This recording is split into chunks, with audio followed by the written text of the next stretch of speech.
नमस्कार साथीहरु, स्वागत छ तपाईलाई टेक्निकल pk.com च्यानलमा। यदि साथीहरु तपाईहरुले एन्ड्रोइड फोन चलाउनुहुन्छ भने तपाईहरुको लागि यो भिडियो धेरै नै युजफुल हुनेवाला छ, किनकि साथीहरु तपाईले यहाँ स्क्रिनमा पनि देख्न सक्नुहुनेछ।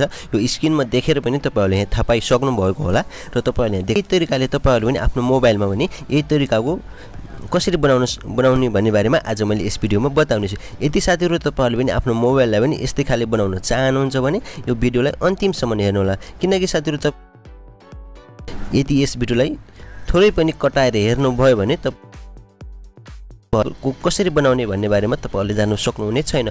यो यस्तै खाले तपाईहरुले आफ्नो मोबाइलमा बनाउनु भयो भने तपाईहरुको साथीभाइहरुले तपाईहरुलाई सोध्नुहुनेछ कि यो कसरी बनाइस् भनेर तपाईहरुको साथीहरुले पनि तपाईहरुलाई सोध्नुहुनेछ।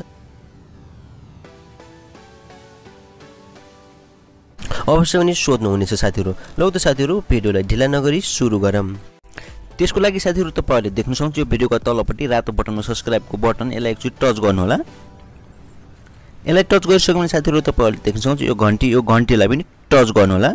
यदि साथीहरु तपाईहरुले पहिले नै टच गरिराख्नु भएको छ भने तपाईहरुलाई धेरै धेरै धन्यवाद। यदि तपाईकामा रातो कलरको छ भने त्यसलाई टच गर्नु, यदि तपाईकामा कालो कलरको छ भने तपाईहरुले दुबारा टच गर्नुपर्ने छैन। यदि जसले टच गर्नु भएको छ तपाईहरुलाई धेरै धेरै धन्यवाद। र साथीहरु यहाँ तपाईहरुले देख्न सक्नुहुन्छ यो लाइकको बटनमा एकचोटी टच गर्नु होला।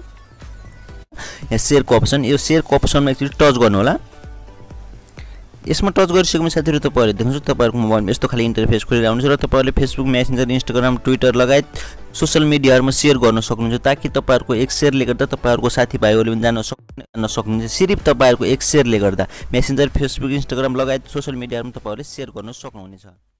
त्यसको लागि साथीहरु यस्तै बनाउनको लागि साथीहरु हाम्रो मोबाइललाई त्यसको लागि हामीलाई एउटा एप्लिकेसन डाउनलोड गर्नुपर्ने हुन्छ। त्यो एप्लिकेसन कसरी डाउनलोड गर्ने भन्ने बारेमा तपाईहरुलाई म लास्टमा बताइदिनेछु। र साथीहरु पहिला हामीले यसको प्रोसेस जान्नेछौँ। तपाईहरुले यो भिडियोलाई थोरै पनि नकटाएर हेर्नु होला, किनकि तपाईहरुले पनि एक प्रोसेसलाई पनि तपाईहरुले कटाएर हेर्नु भयो भने तपाईहरुले जान्न सक्नुहुने छैन र तपाईहरुको मोबाइलमा यो हुने छैन। ल त साथीहरु, त्यो एप्लिकेसन मैले अलरेडी डाउनलोड गरिसकेको छु। तपाईहरुलाई यो एप्लिकेसन कसरी डाउनलोड गर्ने र कहाँदेखि डाउनलोड गर्ने भन्ने बारेमा लास्टमा बताइदिन्छु। म यो एप्लिकेसन ओपन गरेँ। ओपन गरिसकेपछि साथीहरु केही पर्मिसनहरु माग्ने छ, ती पर्मिसनहरु तपाईहरु एलाउ गरिदिनु होला सबै।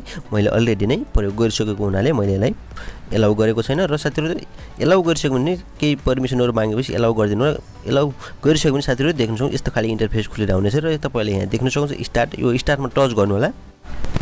यसमा टच गरिसकेपछि साथीहरु देख्न सक्नुहुन्छ हाम्रो मोबाइलमा फेरि यस्तो खाली इन्टरफेस खुलेर आउनेछ र साथीहरु तपाईहरुले यहाँ देख्न सक्नुहुन्छ तीनवटा अप्सन दिएको छ। यो तीनवटा मध्ये तपाईले पहिलो अप्सनलाई एकचोटी ट्याप गर्नु होला।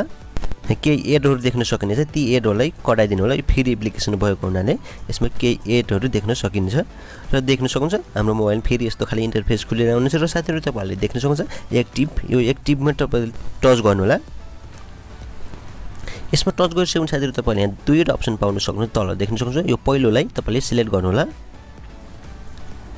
यसलाई सिलेक्ट गरिसकेपछि साथीहरु देख्न सक्नुहुन्छ हाम्रो मोबाइलमा यस्तो खाली इन्टरफेस खुलेर आउँछ र साथीहरु तपाईले देख्न सक्नुहुन्छ यो अपिलमा एकचोटी टच गर्नु होला।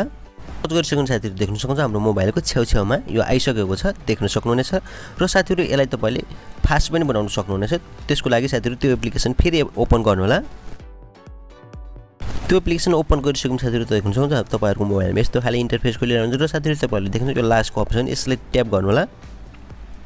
यसलाई ट्याप गरिसकेपछि साथीहरु तपाईले यहाँ सबै सेटिङ्सहरु मिलाउन सक्नुहुनेछ, देख्न सक्नुहुनेछ। यहाँ देख्न सक्नुहुन्छ थुप्रै खाली यहाँ रहेका छन्, तपाईहरुले यहाँ मिलाउन सक्नुहुनेछ। र देख्न सक्नुहुन्छ त्यसलाई स्पिड गराउनको लागि, त्यसलाई छिटो घुमाउनको लागि देख्न स्पिड दिएको छ। यसलाई तपाईले फुल गर्दा पनि हुन्छ र तपाईले त्यसको साइज बढाउन पनि सक्नुहुन्छ, ठुलो सानो देख्न सक्नुहुन्छ। यहाँबाट थुप्रै खाले अप्सनहरु दिएको छ र तपाईले यहाँबाट कलर पनि चेन्ज गर्न सक्नुहुन्छ। देख्न सक्नुहुन्छ यहाँ कलर दिएको छ, यो कलरलाई पनि तपाईले यहाँ चेन्ज गर्न सक्नुहुनेछ। देख्न सक्नुहुन्छ डिस्प्ले होल इनकमिङ नोटिफिकेसन देख्न सक्नुहुन्छ। यहाँबाट तपाईले इनेबल गर्न पनि सक्नुहुनेछ। देख्न सक्नुहुन्छ यहाँ थुप्रै खाले सेटिङ्सहरु दिएको छ। तपाईले यी सेटिङ्सहरुलाई आफूले मिलाउनु होला। तपाईहरु कस्तो खाले चाहनुहुन्छ त्यस्तै खाले तपाईले यहाँ मिलाउन सक्नुहुन्छ, देख्न सक्नुहुन्छ। यदि गराइसकेपछि मैले यहाँ ब्याक गए। ब्याक आइसकेपछि साथीहरु तपाईले यहाँ देख्न सक्नुहुन्छ हाम्रो मोबाइलको स्क्रिनमा यस्तो खाली इन्टरफेस खोलेर आइसकेको देख्न सक्नुहुनेछ। यहाँ यसरी घुमेर आइसकेको छ। यसले कुनै ब्याट्री पनि खाँदैन साथीहरु, यो कुरा क्लियर गर्न चाहन्छु म। देख्न सक्नुहुन्छ यसरी साथीहरु तपाईहरुले सजिलैसँग आफ्नो मोबाइलमा पनि यस्तो खाले बनाउन सक्नुहुनेछ, देख्न सक्नुहुनेछ। धेरै नै राम्रो देखिरहेको छ, हेर्नलाई पनि बेस्ट देखिरहेको छ, देख्न सक्नुहुनेछ। र साथीहरु यो एप्लिकेसन डाउनलोड गर्नको लागि साथीहरु तपाईहरुले यस भिडियोको डिस्क्रिप्सनमा चेक गर्नुहोला त्यहाँ मैले तपाईहरुले सजिलैसँग त्यहाँ मैले तपाईहरुलाई एउटा लिंक दिएको छु तपाईहरुले त्यहाँबाट डाइरेक्ट डाउनलोड गर्न सक्नुहुन्छ ताकि तपाईहरुलाई कुनै पनि समस्या नहोस् भनेर मैले यसको डाइरेक्ट डाउनलोड लिंक तपाईहरुलाई त्यहाँ दिइसकेको छु तपाईहरुले त्यहाँबाट डाइरेक्ट डाउनलोड गर्न सक्नुहुनेछ हवस् त साथीहरु आजले सानो जानकारी यति नै थियो तपाईहरुलाई कस्तो लाग्यो यदि मन परेमा लाइक कमेन्ट शेयर गर्नु नभुल्नुहोला साथीहरु यदि यस च्यानलमा नयाँ हुनुहुन्छ भने अवश्य पनि सब्स्क्राइब गर्नुहोला साथीहरु किनकि साथीहरु तपाईहरुले यस टेक्निकलpk.com च्यानलमा एभ्रीडे टेक्निकल सम्बन्धी भिडियोहरु हेर्न र सिक्न सक्नुहुनेछ सबैभन्दा पहिला हवस् त साथीहरु धन्यवाद